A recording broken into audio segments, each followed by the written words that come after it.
ఐదేళ్ల వైసీపీ పాలనలో అవినీతి అక్రమాలు తప్ప ఏ అభివృద్ధి జరగలేదన్నారు టీడీపీ జనసేన బీజేపీ ఉమ్మడి అభ్యర్థి బోనెల విజయచంద్ర.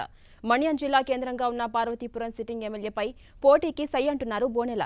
రాజకీయాలంటే కొత్త కావచ్చు కానీ పాలసీ మేకింగ్ లో మాత్రం దిట్ట అంటున్నారు. ఇంటెలెక్చువల్ పాలిటిక్స్ ఎలా ఉంటాయో చూపిస్తామంటున్న బోనెల విజయచంద్రతో మా ప్రతినిధి Naidu face to face. Parvathipuram నియోజకవర్గంలో రాజకీయాలు అయితే రసవత్తరంగా మారాయి. ఇక్కడ వైసీపీ నుంచి సిట్టింగ్ ఎమ్మెల్యే రెండోసారి బరిలోకి దిగుతుండగా టీడీపీ బీజేపీ జనసేన ఉమ్మడి అభ్యర్థిగా బోనెల విజయచంద్ర బరిలో దిగారు. ఈ నేపథ్యంలో ఆయన మనతో ఉన్నారు. ఆయన అడిగి మరింత సమాచారం తెలుసుకునే ప్రయత్నం చేద్దాం. సార్ నమస్తే సార్. ముందుగా మీకు శుభాకాంక్షలు. కూటమి అభ్యర్థిగా మీరు బరిలోకి దిగుతున్నారు. అసలు అధిష్టాన దృష్టిలో మీరు ఎట్లా పడ్డారండి? నేను డైరెక్ట్గా పాలిటిక్స్ లేకపోయినా పాలసీ మేకింగ్లో పనిచేసేవాడినండి. అలాగే ఇంటలెక్చువల్ పాలిటిక్స్ చాలా బాగా ఇంట్రెస్ట్ ఉండేది. అండ్ ఏం జరుగుతున్నాయి ఇంటర్నేషనల్ ఎన్జిఓస్లో వర్క్ చేశాను. సో ఫండింగ్ ఏజెన్సీలో పనిచేశాను, ఆక్స్ఫామ్లో పనిచేశాను, ప్లాన్ ఇండియాలో పనిచేశాను. గ్లోబల్ కమ్యూనిటీస్ అని యుఎన్ఓ అంటే ఇప్పుడు ఐక్యరాజ్య సమితి ఏదైతే ఉందో యుఎన్ఓ ఆఫీస్కి కూడా అనుసంధానమైనది. దానికి రీజనల్ డైరెక్టర్గా ఇండియన్ హెడ్గా కూడా పనిచేశాను. వీటిలో పనిచేస్తున్న పాలసీస్ అసలు ఎంత ప్రభావితం చేస్తాయి, ఒక దేశాన్నైనా ఒక సమాజాన్నైనా కొన్ని బడుగు బలహీన వర్గాలనైనా మార్పు తీసుకురావాలంటే ఎలాంటి పాలసీస్ తీసుకురావాలి. ఈ పాలసీ మేకింగ్లో అతి ముఖ్యమైన పాత్ర పోషించేది పొలిటికల్ పవర్. సో కన్సీరామ్ గారు ఏం చెప్పారంటే political power is the master key. నేనేమి చేస్తున్నా కానీ అది ఒక లిమిటెడ్ ఏరియాలో చేస్తున్నాను. ఆ లిమిటెడ్ ఏరియాని I want to scale up. కొంచెం పెద్దగా చేయాలన్నా ఏమైనా చేయాలన్నా మనం పొలిటికల్ పవర్లో రావాలి. ఆ పవర్ ద్వారానే మనం ఏమైనా చేయగలుగుతామని అనేది మనకిచ్చిన నేను అనుకున్న ఉద్దేశం. ఆ ఉద్దేశం ప్రకారమే పాలిటిక్స్ ఇంట్రెస్ట్ వచ్చింది. అయితే అధిష్టానం దగ్గరికి రావడం అంటే చంద్రబాబు నాయుడు గారు నా జీవితంలో అతిపెద్ద ఇన్ఫ్లుయెన్స్డ్ పర్సన్. నేను చదువుకుంది సోషల్ వెల్ఫేర్ స్కూల్ కుప్పర్ల దగ్గర, గురుకుల పాఠశాల అంటారు దాన్ని. స్వర్ణాంధ్రప్రదేశ్ గురించి ఒక విజన్ చెప్పారు 2020. అది నన్ను చాలా ప్రభావితం చేసింది.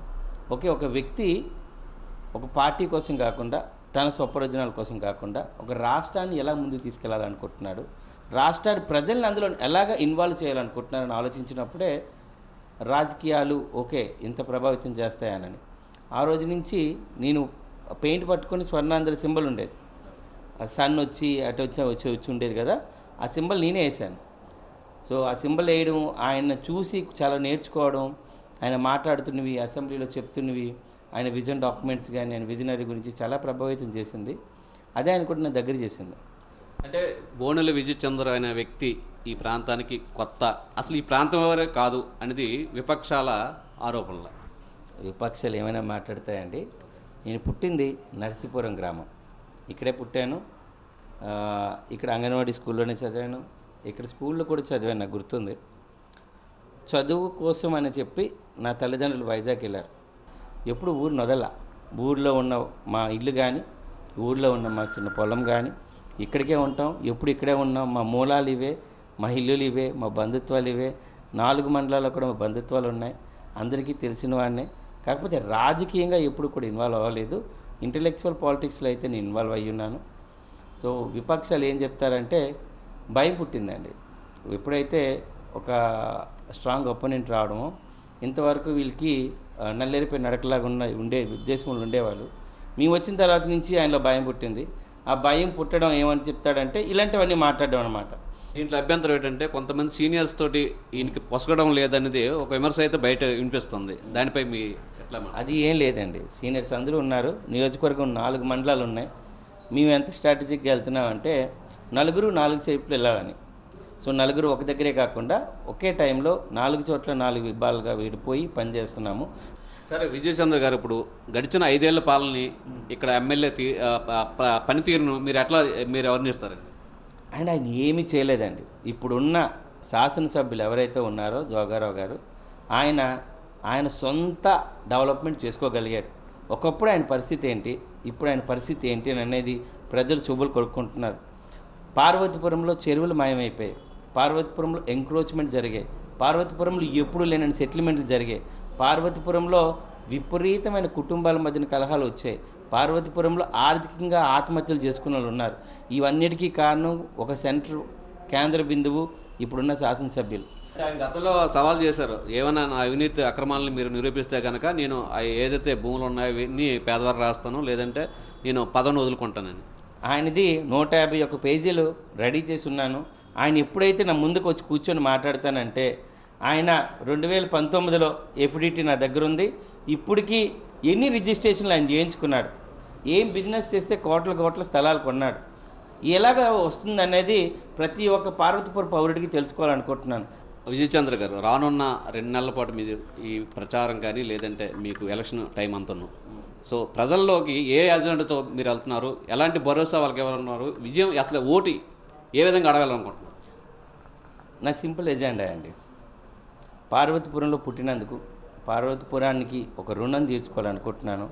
పార్వతీపురానికి ఒక చరిత్ర ఉంది, 500 సంవత్సరాల పైనే పార్వతీపురం ఉంది. కానీ అప్పటి నుంచి ఇప్పటి వరకు ఒక మోడర్న్ అభివృద్ధి అయితే చెందలేదు. ఈ మున్సిపాలిటీ గ్రేటెడ్ మున్సిపాలిటీగా ఉండిపోయిందే తప్ప దీన్ని ఇంకా హొంగులు తీసుకురాలేదు. ఇప్పటి వరకు ప్రజలకి నేనిచ్చే భరోసా ముఖ్యంగా మౌలిక వసతులు, ఎవరైతే ఇబ్బంది పడుతున్నారో మౌలిక వసతులు అయితే ఇవ్వాలనుకుంటున్నాను. మొట్టమొదటిగా అందరికీ సురక్షితమైన మంచినీరు, ఎప్పుడు ఇచ్చితే అప్పుడు ఇప్పుకునే విధంగా 24/7 వాటర్ ఇచ్చే విధానంగా ఒక పథకాన్ని అయితే తీసుకురాబోతున్నాం. అది ఆల్రెడీ మా మేనిఫెస్టోలో ఉంది. ఇక రెండోది, వైద్యం కోసం విశాఖపట్నానికి ప్రాణం అరచేతిలో పెట్టుకొని అంబులెన్స్లో వెళ్ళే పరిస్థితి లేకుండా అన్ని హంగులు అన్ని సౌకర్యాలతో ఇక్కడే అతిపెద్ద హాస్పిటల్ కట్టడం, ఆ హాస్పిటల్కి అనుసంధానంగా మెడికల్ కాలేజ్ పెట్టడానికి మేము ఆల్రెడీ ప్లాన్ చేశాము, అది రాబోతుంది. మూడోది, ఇక్కడ డిగ్రీ కాలేజ్ చదువుకున్న ప్రతి ఒక్క విద్యార్థిని పీజీ చేయాలంటే పక్క జిల్లాలకు వెళ్ళాల్సిన పరిస్థితి. అయితే బొబ్బులు వెళ్ళాలి, లేదంటే విజయనగరం వెళ్ళాలి, లేదంటే విశాఖపట్నం వెళ్ళాలి. ఇది చాలా దౌర్భాగ్యమైన పరిస్థితి. దీన్ని ఖచ్చితంగా మేము రాగానే ఒక పీజీ కాలేజ్ పెట్టడం ఖచ్చితంగా జరుగుతుంది. పీజీ హాస్టల్స్ కూడా తీసుకురావడం జరుగుతుంది. పార్వతీపురం అనేది చుట్టుపక్కల ఉన్న 15 మండలాలకి కేంద్ర బిందువు. దీన్ని ఒక ఎడ్యుకేషనల్ హబ్గా మారుస్తాను. ఎంప్లాయ్మెంట్స్ క్రియేట్ చేయడం జరుగుతుంది. ఎవరు కూడా ఇక్కడ చదువుకునే వ్యక్తి పక్క రాష్ట్రాలకి పట్టాలు పట్టుకొని వెళ్ళకూడదండి, అదొకటి ఆలోచిస్తున్నాను. వీలైనంత వరకు మా ఉత్తరాంధ్రలోనే ఉద్యోగం చేసేటట్టు, ఎప్పుడైనా అవసరం వస్తే తల్లిదండ్రులు తిరిగి చూసి రావడానికి ఉండే విధానంగా మేము ప్లాన్ చేయడం కూడా జరుగుతుంది. ఇది గత 5 ఏళ్ల పాలనంతా అవినీతి అక్రమాలు తప్ప అభివృద్ధి ఎక్కడా కానరాలేదని, రానున్న రోజుల్లో తమకు అధికారం ప్రజలు అప్పగిస్తే కనుక ఇదంతా మౌలిక సదుపాయాలు అంటే విద్య, వైద్యం, ఆరోగ్యం తదితర మౌలిక సదుపాయాలతో ఒక మోడర్న్ జిల్లాగా దీన్ని తయారు చేస్తామంటూ అక్కడ ఎమ్మెల్యే ఉమ్మడి అభ్యర్థి బోనెల విజయచంద్ర అయితే చెప్తున్నారు. కెమెరామెన్ శ్రీనివాస్తో నాయుడు, 10 టీవీ, పార్వతీపురం నుంచి విజయనగరం జిల్లా.